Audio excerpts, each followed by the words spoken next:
Hello, my name is Ahmed. I'm from Syria and I live in the UK, and this is the final project for the CS50 course. And the project is about a web application to organize a language class or a class that teach language. And here in this example, we have the English. The idea of this application is to organize the class work groups in such a way that there will not be any two students talk in the same group talk the same other language, and this is important for the learning process. And the second idea is to shuffle the students over the groups through the semester. So every lesson you will work with different students, and this is very important because you will know how the other persons talk the English, so the other accents, and this is also important for the learning process. And actually, we do have this class currently in the real world, and we do this process. Our teacher do this process, and it cost us 10 minutes each lesson. So if our class held 3 times a day, so we lose 30 minutes. And if the school has 10 classes, then each school loses 5 hours every day.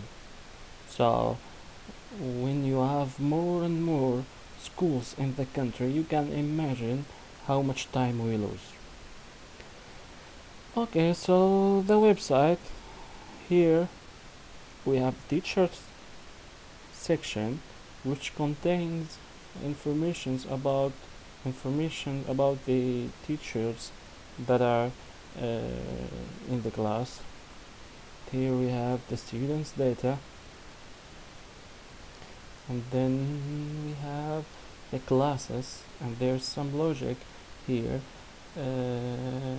This make the schedule for the week, and actually the admin can enroll or unenroll students from each class. Then we have the lessons here.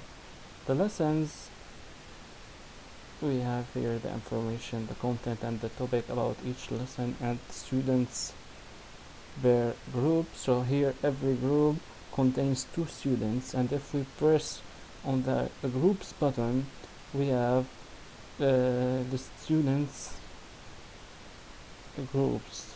Okay, every one of these groups, so these 2 students don't talk the same mother language. And if you back in the second class, here you have different groups. So each lesson the groups shuffle, and there's no 2 students talk the same mother language. And because actually this application was made as a website in order just to the teacher to they can use it from the home or from the school without installing. And actually, if you are not a teacher or not the admin, to save the students' privacy, you'll not get that sensitive data. You'll get only the advertising for the information for the teachers, for example, or to call or to reserve your appointment, or just the advertisement. That no sensitive data. The sensitive data is reserved to the admins of the class, and actually the super user can add users to this class, and if you log in again you can reach that data. And